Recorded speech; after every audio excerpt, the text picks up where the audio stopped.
I am a 41 years old male, single dad with a 13-year-old daughter Lacey. My wife died in childbirth and it's just been me and Lacey all her life. My sister has been a big help in raising Lacey, and we do keep in contact with her maternal grandparents. The issue started a couple of months ago when Lacey started her period. I knew this day would come, so I spoke to my sister, my female best friend and my mother-in-law to be well prepared. I gave her the talk with her grandmother and aunt there. I buy her pads and tampons. I even have Midol and heating pads ready for Lacey when she needs them. The problem began when I began to notice a smell coming from Lacey's room. I went in to investigate and found pads and tampons openly disposed of in her wastebasket. I checked her bathroom and it was worse. She had her blood-stained undergarments in the tub. I took out her trash and did my best to get rid of the smell, but I didn't know what to do with the underwear in the tub. Later, I noticed bloodstains on the couch. It took a while of cleaning, but I got them out. I figured that was the end of that. It happened again last month, when I noticed Lacey's room was stinking again. And I saw she didn't even wash the underwear from before. The bathroom was unbearable at this point. Then earlier this week, I saw bloodstains on the couch again. I sat Lacey down and told her that she had to learn to properly dispose of her feminine hygiene products and wash her underwear, as the smell was becoming too much. And to be careful of getting bloodstains on the couch or anywhere she sits. I also noticed her sheets had a lot of bloodstains and brought this up too. I also let her know that it was okay to get blood on things as long as she washed them. And I wouldn't be upset if I saw her bloodstained items being washed.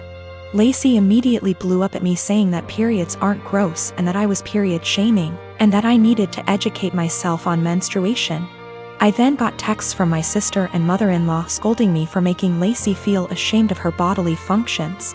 But I honestly wasn't trying to convey that periods are gross. I was trying to convey that her hygiene needed to be addressed and that the smell was becoming unbearable. I just wanted to make sure that Lacey knew how to properly dispose of pads and tampons without it smelling, and that I wouldn't be annoyed if she washed her blood-stained items. We have washed the sheets with hydrogen peroxide and purchased some OxyClean for future instances should we need it. I have asked her aunt and grandmother about, and they'll be able to give her more info as different hygiene products she can use. I am a 28-year-old woman and have been married to my husband, a 32-year-old man, since 2018. My husband is ethnically Japanese and a second-generation American. His parents are from Osaka. He kind of sort of half speaks Japanese, mostly sentences he has memorized / greetings. And his parents speak great English. On the other hand, I lived in Japan for 3 years, so I am conversationally pretty good. I have studied hard to get to the level I'm at, and I have passed level 2 of the Japanese language proficiency test. Not great, but not bad. Lately, my husband is super into me calling him Goshijin-sama, which can be translated to my honored husband. It's extremely unusual to call your own husband this, as it is usually reserved for other people's husbands as a respectful term. But it's kind of an anime / Japanese geek culture thing. I was okay with it in private because it makes him happy. Last week went to his parents' house for dinner, and on the way over he asked if I could call him Goshijin-sama all evening.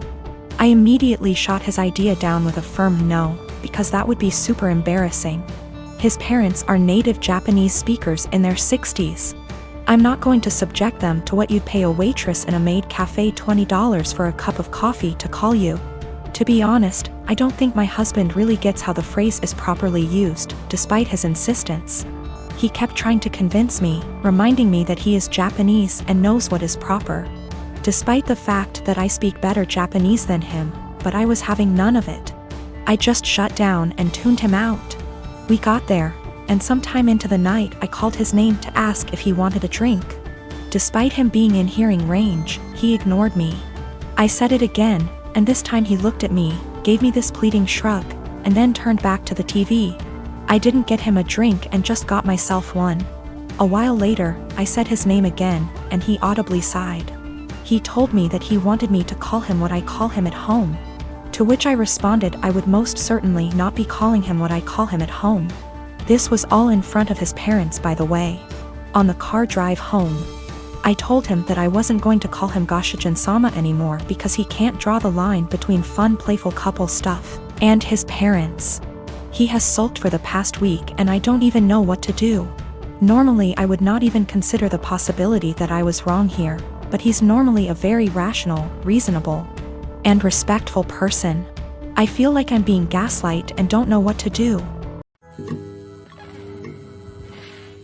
My boyfriend of almost 3 years told me a series of white lies that to me seem more serious. Can't tell if I'm overreacting or if this is actually indicative of a bigger problem. My boyfriend and I have been dating for almost 3 years, living together for 2. We have a pretty good relationship, obviously with ups and downs, but we make it work and are happy. A little background on me and my boyfriend. I come from a single-parent home. My father was absent. My mother was and is by no means perfect, but she did her best with what she had. We were poor. Life was never easy for us, but we had each other. Since I was pretty young, I've wanted to pay her back someday. I've worked incredibly hard to be able to do so. I help her financially as much as I can and regularly pay her bills / send her cash. I'm also her only living child now as my brother passed away 5 years ago, which basically left me to help her. I don't care.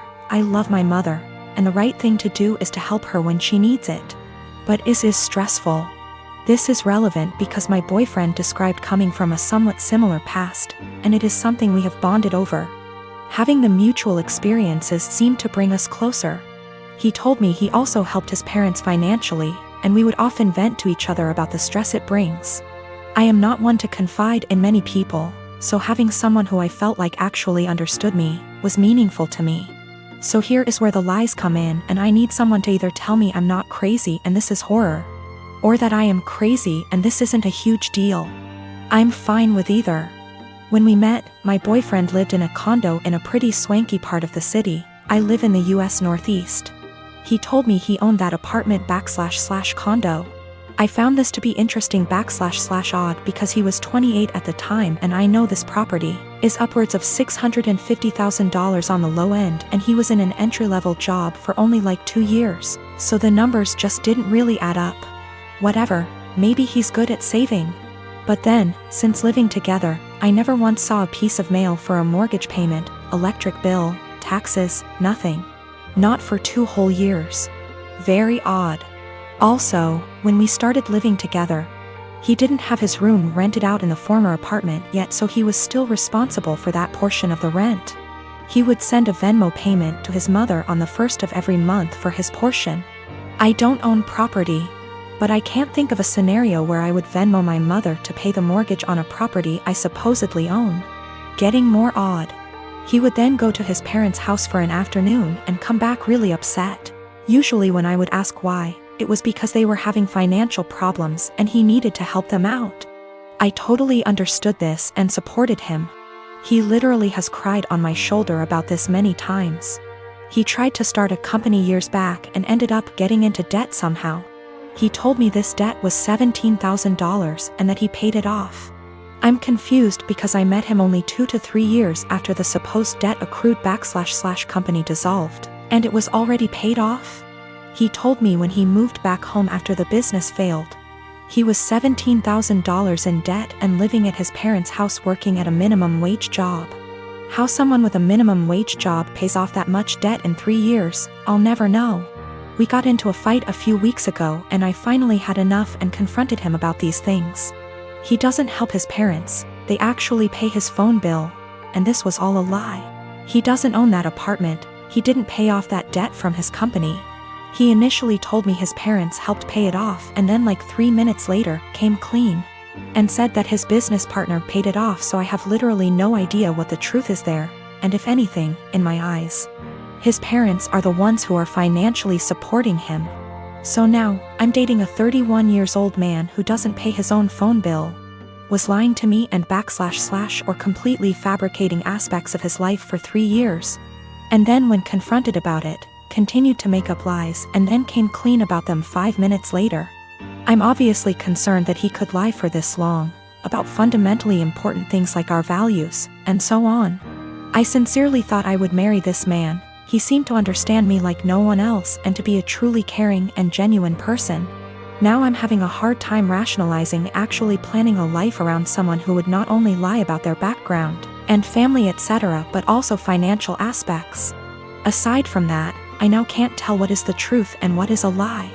I've also noticed other things he has lied about, called him out on it, and he has denied it outright to my face. I see this as a form of gaslighting, as I know I'm not wrong, but he is trying to convince me otherwise. Am I overreacting? Is this a white lie that went haywire? Or is this actually a series of complete and utter bullshit used to manipulate me? And also, is it insane for me to actually consider a life with this man? I'm getting married in a week to an awesome woman, and I cannot wait to be her husband. We are so excited. My brother is gay, but my family doesn't know, only me and my parents know. I come from a very old school traditional family, so the old part of the family, grandparents and some aunts / uncles still have last century's mind, and the younger portion, cousins / siblings are open-minded and are living in the present. So my brother has been dating his BF for 6 months now. The dude is great. I'm so happy my brother found a great guy. But it's kind of a secret, as he hasn't told my family he is gay. I've been telling him for years that he should come out, cause I know it stresses him a lot. And I think it will make him feel better not to hide anymore, plus I bet a few family members already know anyway. But he disagrees cause he knows a part of the family won't accept it and it will be a lot of drama. I see the opposite. I see it as the sooner you know who the idiots are, the sooner we can cut them from our lives. I have no interest in having someone in my life that doesn't accept my brother being gay. Anyway, that's his decision, not mine, so for now he won't say anything. Until a few weeks ago, when he said he wants to bring his BF to my wedding. I was not expecting that, to be honest. So he went from 0 to 100 pretty fast. If it was any other occasion I would be supportive obviously, but I don't think my wedding day is the day to do that. Imagine all the drama and gossip and bullshit that would happen. And I don't want to get the attention away from my fiancé. That's her day. And I don't want to have to worry about that on my wedding day, and I think it's a pretty good reason. I asked him why my wedding day. He said it's because he wants to celebrate love with the two people he loves the most. Me and his boyfriend. This is killing me. I would fight my whole family for my brother and never speak to them again if I had to. But my wedding day is supposed to be a celebration, not a family fight, and I can't do this to my wife. That might ruin our future. I didn't even tell her. She is already stressed out, don't want to make it even worse, with a heavy heart. I asked him to please come alone to the wedding, and that I hope he understands me. He started crying and left my house without saying anything. Next day I got a text and he said, "Don't worry, going alone." I tried calling him but he didn't answer me, and my parents don't seem to know what's happening because they didn't say anything. He eventually called me back a few days later. We spoke. He said he understands my side, but things are still weird between us. Is the worst situation of my life. Spoke to fiancé, couldn't keep this from her anymore. She agreed with me. I know it won't be my brother that would cause trouble. The trouble would start with remarks and looks from some aunt / uncle. Doesn't matter, we are spending a lot of money on this wedding, planned it for a long time. My fiancé put her heart and soul into planning this wedding. I don't want to see my bride or mom crying, or some idiot uncle insulting my brother. Literally every other day of my life I will support my brother's decision to come out. Even at the wedding, I would obviously defend him. But the point is, not at the wedding.